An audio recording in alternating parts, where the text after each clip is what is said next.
बहुत अच्छा।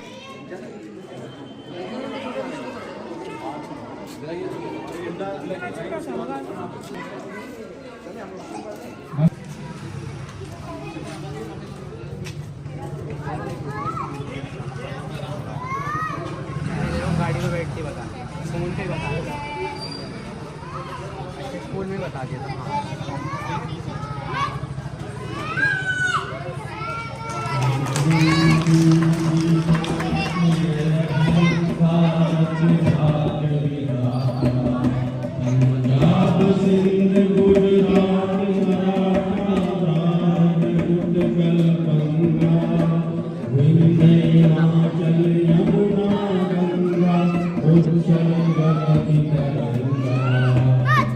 शुभ नामे जागे तब शुभ आशीष मांगे गाहे तब जय जय मंगल दायक जय हे भारत भाग्य विधाता जय हे जय हे जय जय हिंद हिंदुस्तान जिंदाबाद।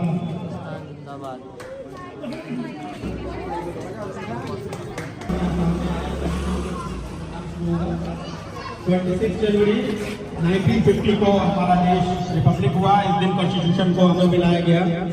ये डेमोक्रेसी की जो इथोस है जिसमें इक्वलिटी, ह्यूमैनिटी और जिन्होंने कुर्बानियाँ दी है हिंदुस्तान की आज़ादी के लिए, उन्होंने जो ये उसके बाद डॉक्टर भीमराव अम्बेडकर साहब ने जो कॉन्स्टिट्यूशन बनाया उसकी जो मेन इथोस है उसको बरकरार रखने की। कौन किसने करवाते हैं काम किसने करे? काम क्या करते होते हैं ये फालतू काम करेंगे बिना मतलब मिट जाएगा अपना मार और इसी की वजह से टॉपिक पर तैयारी करके आए तो मैं समझता हूँ सबसे अच्छा आइडिया है। इन्होंने बहुत बेहतरीन बात बताई है कि जो रिपब्लिक हुआ हमारा देश, जो सेकुलर इंडिया है, जो वर्ल्ड की लार्जेस्ट डेमोक्रेसी में से एक है, उसमें जो अम्बेडकर साहब ने तो कॉन्स्टिट्यूशन लिख दिया और इम्प्लीमेंट ये शुरुआत की थी कि बच्चों को और समाज को और लोगों को आज़ादी और जमहूरियत के बारे में बताया जाए। पिछले 10 साल से हम लोग कंटिन्यू करते हुए आ रहे हैं। 26 जनवरी 1950 को आया और उसी की याद में 26 जनवरी 1950 की याद से रिपब्लिक डे के शब्द हर साल हम लोग मनाते हैं। ये दिन आईन अमल में आया और एक तरीके का कि हिंदुस्तान की आवाम, हिंदुस्तान की सरकार, हिंदुस्तान की हुकूमत कैसे चलेगी ये अमल में आया। लिहाजा ये यादगार दिन बन गया और उस यादगार दिन के याद में हम लोग इसे मनाते हैं। अब ये एक जिम्मेदारी हम लोग की है कि इसको कंटिन्यू करना है और आने वाले नस्ल उसको याद दहानी कराना है और समझाना है कि हिंदुस्तान को आज़ाद होने में और इस आइन को लागू करने में कितनी कुर्बानियाँ दी हैं लोगों ने। हम हिंदुस्तानियों ने कितनी कुर्बानियाँ दी हैं। हमें गुलामी से आज़ादी मिल गई थी, लेकिन अपनी सरकार, अपनी हुकूमत, अपना आइन, इसको चलाने के लिए एक तरीक़ाकार जो 26 जनवरी 1950 को आया था, वो आज इसको हम लोग मनाते हैं और इसको अमल में लाया गया था। ये दिन हम लोगों के लिए यादगार दिन है और हम सबकी ये जिम्मेदारी है कि इसको कंटिन्यू करें और आगे भी कायम रखें और उसी को आगे बढ़ाते हुए आज का ये प्रोग्राम करते हैं तो आप लोग इसको कंटिन्यू कर सकें। बहुत शुक्रिया काफी साहब। कॉन्स्टिट्यूशन जो है उसको समझने की जरूरत है और जिस तरह से जो संवैधानिक अधिकार है वो जिससे धज्जियां उड़ाई जा रही हैं उसको हम लोग देखते आ रहे हैं, उसको प्रोटेक्ट करने की जरूरत है कॉन्स्टिट्यूशन को। और मैं आपको रिक्वेस्ट करूंगा सर आलम भाई से कि वो भी कुछ इस पर रोशनी डालें। अस्सलाम वालेकुम। आप सभी जानते हैं कि आर्टिकल मिशन हर साल 15 अगस्त और 26 जनवरी को प्रज्वलित करता है। और इसको करने का मकसद ये है कि कम से कम बच्चों में बेदारी आए और लोग भी इसमें बढ़ करके बच्चे पार्टिसिपेट करें, इससे उनकी हौसला अफजाई होती है। लेकिन देखने में आता है कि यहाँ पेरेंट्स अगर एक्टिव होंगे तो बच्चे भी एक्टिव होंगे। ये हमारी बदकिस्मती है कि यहाँ बच्चों को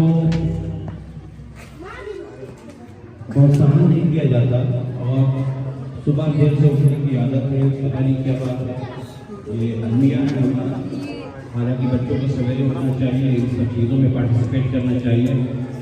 हम जब पढ़ते थे तो हमें याद है कि हम लोग स्कूल सुबह 7 साढ़े 7 बजे चले जाते थे, तो बड़ी खुशी होती थी, जो कि स्कूल में मिठाइयाँ बढ़ती थी, जलेबी लड्डू बढ़ते थे, वो हमारे पेरेंट्स भी लेके जाते थे अगर उनके ऑफिस में प्रोग्राम होता था। लेकिन ये थोड़ा कमियाँ देखने में आ रही हैं और ये पेरेंट्स अगर अपने बच्चों को उसमें समझाएंगे और कहेंगे कि बेटा जाओ पार्टिसिपेट करो, तो हम नहीं समझते कि बच्चे भी पीछे हटेंगे। लेकिन ये है चलिए। और हाशिम साहब बहुत शुक्रिया अजहर भाई, बहुत अच्छी बात बोली है अजहर भाई ने कि जो यहाँ पर पार्टिसिपेंट्स हैं, जो लोगों की यहाँ पर जो शमूलियत है वो बहुत ही कम है, बहुत ही कम है। और वाकई इस बात को समझने की ज़रूरत है कि ये कोई इस तरह का प्रोग्राम नहीं है जिसको हम लोग इस तरह से इग्नोर करते हैं। एक तो मिठाई वाली जो बात उन्होंने बोली वो तो खाई, प्लस एक अंदर से जज्बा भी पैदा होता है क्योंकि देखिए डिसिप्लिन अगर लाइफ में नहीं है तो आप कुछ नहीं कर सकते। तो एक डिसिप्लिन लाइफ को लीड करने के लिए आपको ज़रूरत है कि आप सुबह जाके और ऐसे भी बच्चे के पास तो बोलने का भी मतलब नहीं है। तो यहाँ पर जिस तरह से पार्टिसिपेशन है लोगों का वो बहुत ही कम है, बहुत ही कम है। ये बहुत अफसोस की बात है, पिछले साल से भी कम है। अब हम जो बात कर रहे हैं कि इसी को आगे बढ़ाते हुए मैं रिक्वेस्ट करूँगा आपको इसमें कुछ और सुझाव।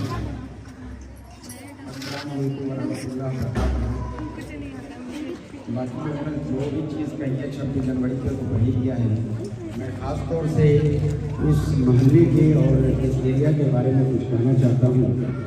जब हम लोग 1995 में यहाँ आए थे जामिया नगर, मैं यही जाना था कि जामिया नगर एक तालीम का गहवारा है।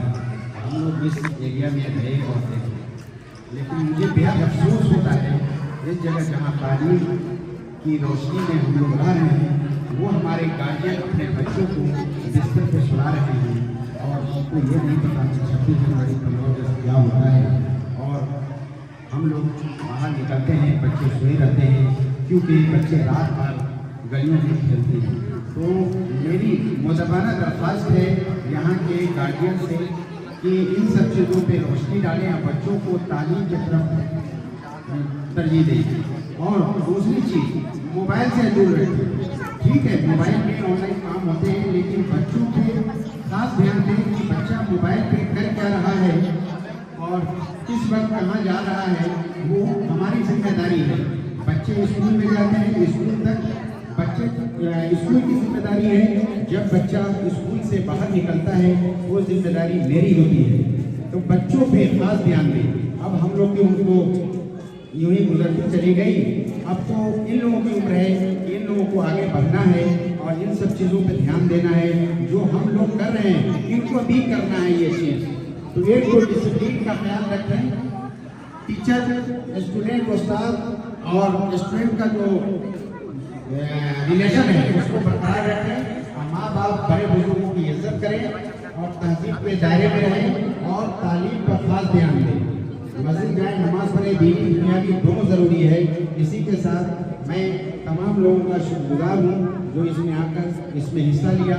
खास तौर से मैं देव समाज मॉडर्न स्कूल का बहुत ही शुक्रगुजार हूँ कि उन्होंने अपने बच्चों को सारी चीज़ों के साथ ये चीज़ करने का प्रोग्राम करने का हिस्सा इसमें लिया।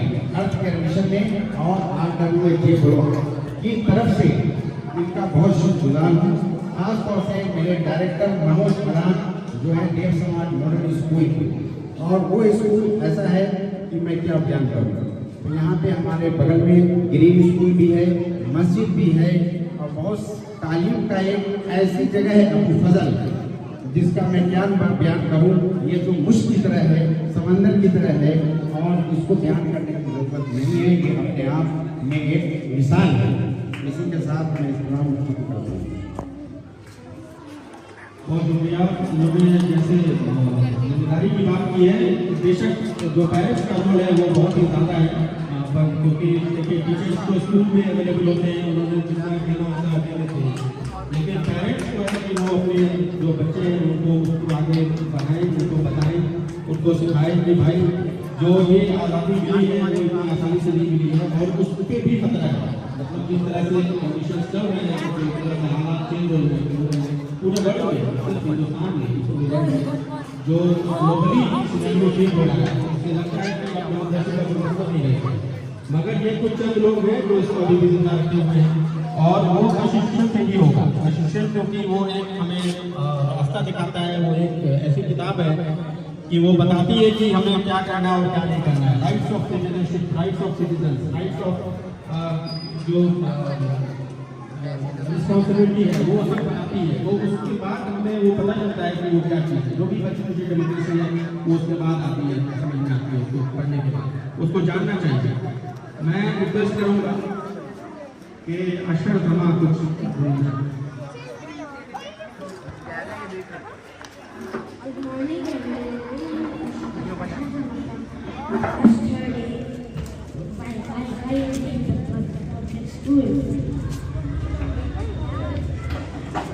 Happy birthday to my dear respected elders and my dear friends. This is very important for all Indians. So on this day, I want to share about our environment. Thank you for giving me this opportunity to share about our environment. Our environment is like our big beautiful house of trees, water and air. But sometimes we forget to take care of it. Imagine if we throw the garbage everywhere, we waste too much of water, the air will be polluted and the water will be polluted. And if we cut all of the trees, there will be no place for animals out there.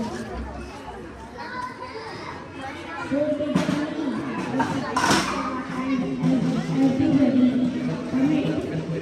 that we will take care of our environment, and I need to say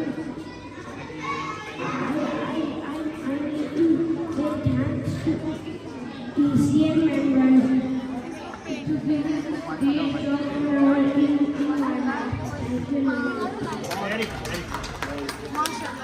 Thank you so much, Mr. Ashok Verma. Wonderful chant.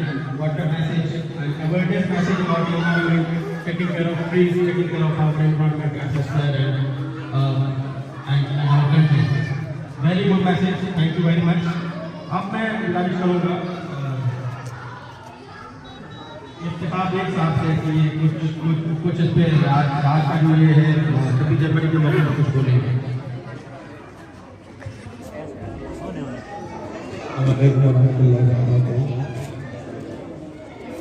हमारे अर्थ care mission के honourable Hashmi साहब, वकील साहब और तमाम हाज़रीन, आप तमाम लोगों को और हम सब लोगों को ये 76वां गणतंत्र दिवस, रिपब्लिक डे, यौम जमहूरिया की बहुत बहुत मुबारकबाद।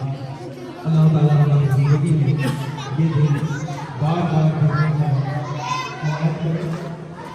ये दिन हमारे लिए 3 चीज़ों की याद दिलाता है। अगर हम इसको अपने जिस्म का, अपने दिमाग का, अपने ख्याल का, अपनी रूह का हिस्सा बना लें तो कोई वजह नहीं है कि हम रोज आगे बढ़ेंगे इंशाअल्लाह। इस जमहूरियत से पहले हमारे देश को आज़ादी मिली। उस आज़ादी से पहले कितनी मुशक्क़त और जद्दोजहद करनी पड़ी, ये शायद हम हिस्ट्री की किताबों में बुजुर्गों से सुन करके और मीडिया से मालूम कर लेते हैं, लेकिन उस चीज़ को हम महसूस नहीं कर पाते हैं कि कुर्बानी क्या होती है। आज हम अपने लम्हात की कुर्बानी करने को तैयार नहीं है। आज हम अपने आराम को कुर्बानी देने को तैयार हैं, अपने भूख और प्यास को कुर्बानी देने को तैयार नहीं है, अपने औकात को कुर्बानी देने के लिए तैयार नहीं है, और फिर हम ये ख्वाब देखते हैं कि हमारा मुल्क रोज तरक्की करे।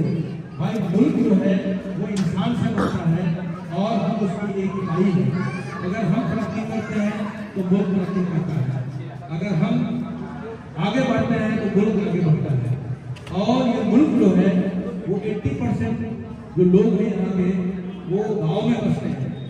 गांव जब आगे बढ़ेगा तो ये शहर में आगे बढ़ेगा, और गांव की आबादी का जो 50% तक आबादी होती है वो बच्चे होते हैं। ये बच्चे जो हैं ये जन्नत के फूल लगाते हैं, ये बच्चे अगर आगे बढ़ेंगे तो हमारा देश आगे बढ़ेगा। ठीक है, 3 बातें हैं इसको हम यूनिटी, एक है यूनिटी और एक है ऑनेस्टी। अगर हम ऑनेस्ट, हम लोगों ने पहले भी पढ़ा था, रोज पढ़ते हैं सुनते हैं honesty is the best policy. अपने आप से ईमानदारी बरतें। हम हर वक्त अल्लाह के बंदे हैं, अल्लाह की बंदगी क्या तकाजा है अल्लाह की बंदगी का वो हम सबको मालूम है कि हम हर वक्त अपने चारों तरफ जो सराउंडिंग है उससे हम अवेयर रहें। ये जिस अर्थ केयर मिशन के सौजन्य से ये प्रोग्राम हो रहा है, इसका नाम अर्थ केयर मिशन है और हम सब लोग इसके हिस्सेदार हैं। यानी ये जमीन जो है इसकी हमको रखवाली करनी है। हम जहाँ रह रहे हैं वो जमीन का एक छोटा सा टुकड़ा है, और अगर हम यहाँ कोई पॉल्यूशन क्रिएट करते हैं तो वो पूरी दुनिया में उसका असर होता है। और अगर कोई हम इसकी सफाई का ख्याल रखते हैं अपने सराउंडिंग में तो पूरी दुनिया उससे साफ होती है। तो एक है आपका ऑनेस्टी, दूसरा है यूनिटी और तीसरा है इक्वालिटी। पूरी दुनिया के इंसान एक हैं, एक आदम के औलाद हैं, इस बात का हमको ध्यान रखना है। पूरी दुनिया के लोग ऑनेस्ट हों, अगर हम ऑनेस्ट हैं तो सारी दुनिया के लोग ऑनेस्ट हैं, ये हमें ध्यान में रखना है। और तीसरे यूनिटी, हमको मिल के रहना है, क्योंकि हमारे अपने जिस्म में अगर हम गौर करें तो जिस्म के सारे अंग, सारे ऑर्गन मिल करके कोई काम करते हैं तब सेहत हमारी ठीक रहती है। और हम मुंह से कोई खाना खाते हैं तो उसका डाइजेशन होता है, तो उसमें सिर्फ एक ऑर्गन का पार्टिसिपेशन नहीं होता है। उसी तरह से बॉडी से जो है वो फैमिली बनती है, और फैमिली से जो है वो हमारा सोसाइटी बनती है, और सोसाइटी से जो है वो हमारा स्टेट और कंट्री का वजूद आता है। तो हमें इस बात का थोड़ा ख्याल रखना चाहिए हर वक्त कि हम जो भी करें ऑनेस्ट होकर के करें, और सभी को एक नजर से देखने की कोशिश करें। हमारे छोटे छोटे बच्चे हैं, इनको हम ज़्यादा से ज़्यादा जो हमारा मोरल एजुकेशन होता है उसको देने की कोशिश करें, ताकि हमारी नस्ल सही रास्ते पे चले, और नस्ल अगर सही रास्ते पे चलती है तो हम आगे बढ़ते हैं और फिर हमारा देश आगे बढ़ता है। इन्हीं बातों के साथ मैं बातें खत्म करता हूँ, और एक बार फिर अर्थ केयर मिशन के तमाम मेंबरान और उसके डायरेक्टर्स और चेयरमैन और उसके ट्रेजरर सभी को बहुत बहुत मुबारकबाद और बधाई, शुभकामनाएं कि आप हर रोज आप तरक्की करें ताकि ये देश तरक्की करे। Thank you very much. एक बार हमारे साथ बोलेंगे जय हिंद, जय हिंद, हिंदुस्तान जिंदाबाद, हिंदुस्तान जिंदाबाद, हिंदुस्तान जिंदाबाद। थैंक यू, बहुत शुक्रिया, थैंक यू वेरी मच। एक साहब ने क्या जबरदस्त बात बताई है, यूनिटी, इक्वलिटी और ऑनेस्टी। यूनिटी जैसा कि जानते हैं, यूनिटी इज स्ट्रेंथ, यूनिटी जो है एकता जो है बल देती है किसी काम करने के लिए। Honesty is the best policy. और जो इन्होंने बात की इक्वलिटी की, तो उसकी तो सबसे ज़्यादा इस्लाम हमें बताता है कि इक्वलिटी क्या है। मुझे शेर है बहुत मशहूर कि एक ही सपने खड़े हो गए महमूद व्यास, न कोई राह बंदा न बंदा नवाज। तो इक्वलिटी क्या है, जो हमें बड़े छोटे गरीब अमीर और जो निचले तबके के लोग हैं, जो माइनॉरिटीज हैं, जो लोग बैकवर्ड हैं, उनको एक साथ अपने साथ सब लोग वो इक्वलिटी। और जो कॉन्स्टिट्यूशन का इम्पोर्ट है वो भी यही है कि हमें किस तरह से जो हमारा सोसाइटी है उसको कैसे डेवलप करना है, सोसाइटी को कैसे आगे बढ़ाना है। और जब हमारे जो नौजवान हैं, जो हमारे बच्चे हैं, ये इनको आज के दिन को याद करने से ज़्यादा बेहतर है कि वो पढ़ें। सबसे पहले तो कॉन्स्टिट्यूशन को पढ़ें, उन चीज़ों और उसके ऊपर जो लोगों ने किताबें लिखी हैं उसको पढ़ें, क्योंकि देखिए जब तक आप उसको स्टडी नहीं करेंगे ये समझ में नहीं आएगा, क्योंकि सुनना और किसी चीज़ को देखना दोनों में बहुत फर्क है, और किसी चीज़ को खुद से पढ़ना, उसको अंदर अपने अंदर उतारना तो फिर अलग चीज़ है। तो आप एजुकेट होइए, आप इसको रीड करिए, इसकी जो एसेंस है उसको समझिए, उसके बाद ही हम इस चीज़ को आगे बढ़ा सकते हैं और देश भी इससे आगे बढ़ सकता है। अब मैं गुजारिश करूँगा मुफ्ती शहबाज साहब।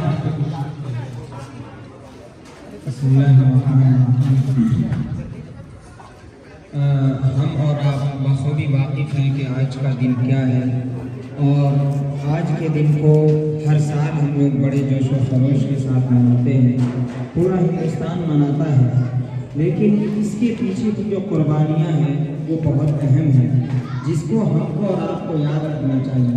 अल्लाह तबारक व तआला कुरान में फरमाता है वइन तअद्दू निअमतल्लाहि ला तुहसूहा, कि अगर तुम अल्लाह की नेमतों को शुमार करना चाहो तो नहीं कर सकते।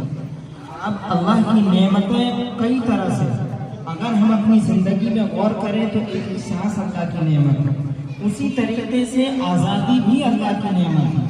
अगर किसी इंसान की मजहबी आज़ादी या मिली आज़ादी या उसकी ज़िंदगी वाली आज़ादी छीन ली जाए तो इंसान जिस तरीके से रह सकता है वो नहीं रह सकता। अगर किसी तरीके से आज़ादी छीन ले तो पढ़ना तो नहीं सकता, वो एक महदूद दायरे के अंदर रहता है। तो इस दिन के लिए हमारे आपके बुजुर्गों ने असलाफ ने न जाने कितनी कुर्बानियाँ दी, और उस कुर्बानियों के नतीजे में आज का दिन हमको और आपको मयसर हुआ है। तो इस दिन के लिए सबसे पहले हमको और आपको अल्लाह तबारक व तआला का शुक्र अदा करना चाहिए। ये दिन जहाँ बहुत सारी बातें ज़्यादा याद दिलाता है, वहीं ये भी याद दिलाता है, हर साल ये याद दिलाता है कि हर इंसान को, चाहे वो किसी भी धर्म, किसी भी मजहब, किसी भी फिरके से ताल्लुक़ रखता हो, उन तमाम को बराबरी का हक दिया है। जो लोग ताकत के नशे में, जो लोग इक़्तिदार के नशे में जिनको सितम करते हैं, उनको याद दिलाता है कि चाहे वो कोई भी हो, हिंदुस्तान से ताल्लुक़ रखता है, तमाम के हुकूक बराबर, किसी को अफजलियत, किसी को बरतरियत और किसी को अक्सरियत हासिल नहीं है, बल्कि तमाम लोग बराबर हैं। अगर तुम किसी पर तुम सितम करते हो तो चाहे तुम अपने आप को सही समझते हो, लेकिन तारीख और आइन उसको गलत कहता है। वक्त मुख्तसर है, मैं अपनी बात यही खत्म करता हूँ। अल्लाह ताला हमें अपनी तौफीक अता फरमाए। बहुत शुक्रिया मुफ्ती साहब, बहुत ही अच्छी बात इन्होंने बताई। आज़ादी की जो इम्पोर्टेंस है, जो वो हमें महसूस तब होगी जब हम उस चीज़ को अपने अंदर महसूस करेंगे, एक्सपीरियंस करेंगे। तो ये जो चीज़ें हैं ये तभी हो पाएगा जब हम अपने आसपास की चीज़ों को देखेंगे, जब दुनिया की जो दुनिया में जो भी चीज़, जो भी सिनेरियो डेवलप हो रहे हैं उसको समझेंगे, और जो हिंदुस्तान में जो सिनेरियो उसको डेवलप होते हुए देखेंगे, उसको समझेंगे, तभी हमें समझ में आएगा आज़ादी क्या चीज़ है। और जब हम कॉन्स्टिट्यूशन को पढ़ेंगे तो भी हमें समझ में आएगा कि आज़ादी क्या चीज़ है। अब मैं रिक्वेस्ट करूँगा तबला पे इंशा आज तबला यहाँ पर बजा करके आप लोगों को बताएंगे। ये भी एक स्किल है, ये स्किल आज़ादी की अहमियत बताएंगे। इस स्किल के जरिए ये अपनी आज़ादी का जो इम्पोर्टेंस है उसको बताएंगे।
बहुत शुक्रिया ईशा हाशमी। अब मैं रिक्वेस्ट करूँगा अतिया प्लीज सर बोलेंगे short speech.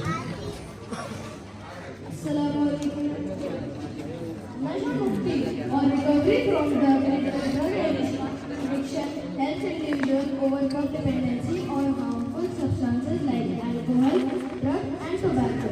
It involves counseling, medical treatment, therapy, and rehabilitation to heal both the body and the mind.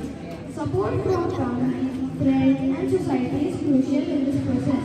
Awareness campaigns also play a key role in educating the public about addiction and promoting a healthier lifestyle, ultimately leading to a better and more productive society. Thank you very much. Thank you very much, Mr. Sayyid Atif Padam, class 8 student from Academy Islamia.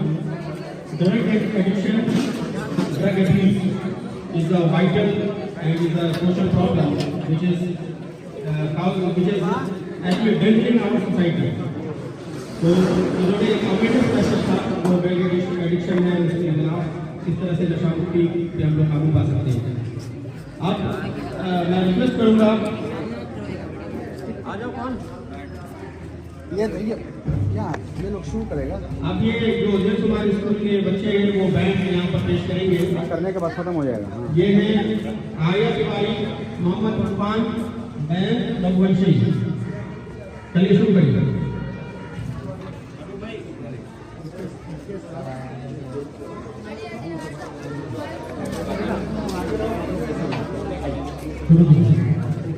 इधर आ जाए।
Group photo करवा देते हैं ना, उसके बाद certificate का यही तो करवा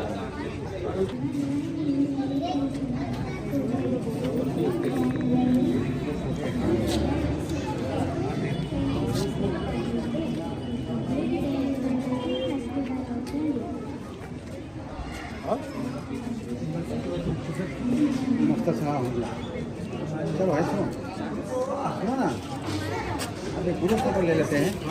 हाँ बच्चे आगे आओ, इधर आओ,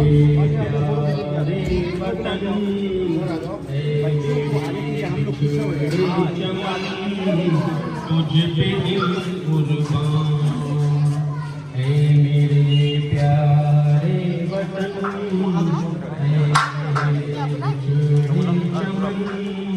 तुझ पे दिल कुर्बान, तू ही मेरी आरज़ू, तू ही मेरी आबरू, तू मेरी जान है मेरे प्यारे वतन, है मेरे बिछड़े चमन, तुझ पे दिल कुर्बान, तेरे दामन से जो आए उन हवाओं को सलाम, है मेरे प्यारे वतन, है मेरे बिछड़े चमन, तुझ पे दिल कुर्बान, चूम लूं मैं उस जुबां को जिस पे आए तेरा नाम, ऐ मेरे प्यारे वतन, ऐ मेरे बिछड़े चमन, तुझ पे दिल कुर्बान, सबसे प्यारी सुबह तेरी, सबसे रंगीन तेरी शाम, ऐ मेरे प्यारे वतन, ऐ मेरे बिछड़े चमन, तुझ पे दिल कुर्बान। थैंक यू वेरी मच, बहुत बहुत शुक्रिया आप तमाम मेंबर्स का, इस टीम का, आर्ट्स मिशन के तमाम लोगों का, और आज जो इस ब्लॉक के लोग हैं जो भी यहाँ पे मौजूद रहे, सबका बहुत बहुत शुक्रिया। आज इस 26 जनवरी को जो ये आज रिपब्लिक डे यहाँ पे सेलिब्रेट किया गया है, उसके लिए हम सब तहे दिल से आप सबके शुक्र गुजार हैं। Thank you very much.